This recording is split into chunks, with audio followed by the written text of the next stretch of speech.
It's helping every kid as if it were your own. Those kids that need our services in the school might not be getting services anywhere else.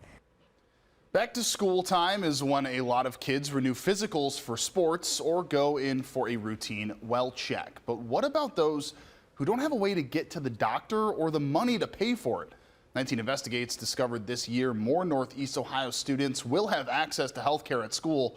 Hannah Catlett spoke to one local nurse practitioner about how the access could help solve more than one problem.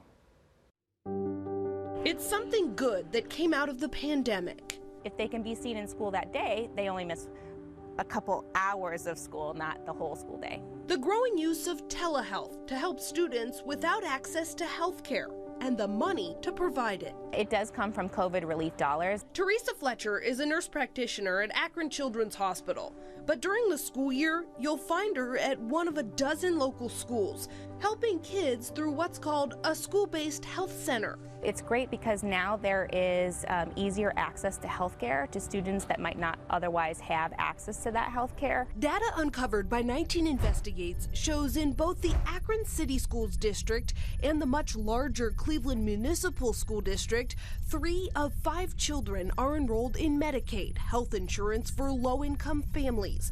Less than half of the students on Medicaid went to a simple well check during the 2020-2021 school year, meaning thousands of kids went without seeing a doctor for a well visit in those 2 districts alone. But if a child presents to the school nurse office with ear pain and they call the family, and if they'd like to sign up, then they can have a telehealth visit. This year, they may even be able to facilitate a few more of those crucial well visits too. Basically like a FaceTime. After 3 years of helping with the telehealth visits, Fletcher says Akron Children's received a large grant to expand services this year, perhaps starting to solve more than just a healthcare issue. We have special equipment which allows us to do a more thorough medical exam, so we can look in ears and throats and then diagnose an ear infection and provide a prescription.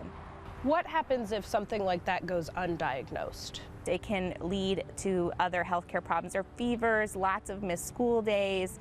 Sometimes it's just pressure and headaches. Last year in Ohio, chronic absenteeism jumped to 24%, up from 11% the year before. This is kind of a component when people talk about trying to target the problem of absenteeism or missing school. This is just one way this helps. Definitely. So if that school did not have a school-based health center, then maybe that child would have to go home that day because their ear pain was so bad. For Fletcher, being a part of the solution is important.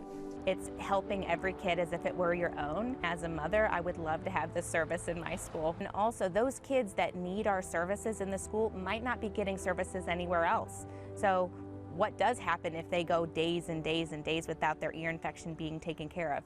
It's a lot of pain and suffering that can be avoided. Those school-based health centers will also be able to help provide vaccinations this school year, whether it's the COVID-19 vaccine or others that were just missed during the pandemic. Hannah Catlett, 19 News. Akron Children's is one of 15 providers who got the funding to expand telehealth services in their area's local schools. You can find out whether school-based health centers are located in your school in this story on our website right now.